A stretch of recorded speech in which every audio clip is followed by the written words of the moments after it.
One of India's most prominent politicians says Britain should atone for plundering his country during colonial rule. Shashi Tharoor is the Congress Party MP and was in the running to be the United Nations Secretary General. In his book Inglorious Empire, Shashi Tharoor argues that British rule in India was totally amoral and bent on the subjugation of Indians for the purpose of profit. You have argued that the British Prime Minister should be on her knees begging for forgiveness for the colonial period. That's not likely to happen. What do you think would be sufficient? Well, I do think an apology is due because there's a moral debt. I'm not asking for reparations in sort of the financial sense of the term.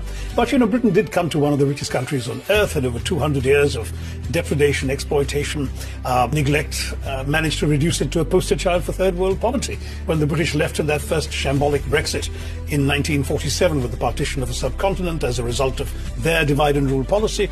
And we've managed to recover to a great extent from there. But that doesn't mean that a moral debt isn't owed. And I think that's why, actually, it's not so much the Prime Minister I'd like, I think a member of the royal family, because after all, everything was done in the name of the Crown. Mm-hmm. Somebody should come and say, look, we're sorry. We've got a perfect occasion coming up. The Jallianwala Bagh massacre reaches its 100th birthday on the 13th of April, 2019. One of the worst atrocities of the Raj, a betrayal of promises made in exchange for which India supported the First World War with men and material and lots of money. The betrayal of those promises, the cruelty of the massacre of unarmed men, women and children in this location in Amritsar, the Jallianwala Bagh, the racism that accompanied it, and then the self-justification. Money was raised to reward the general who ordered the massacre. And Rudyard Kipling, that flatulent voice of Victorian imperialism, called him the man who saved India. And after all of that, surely that would be the perfect occasion to say sorry.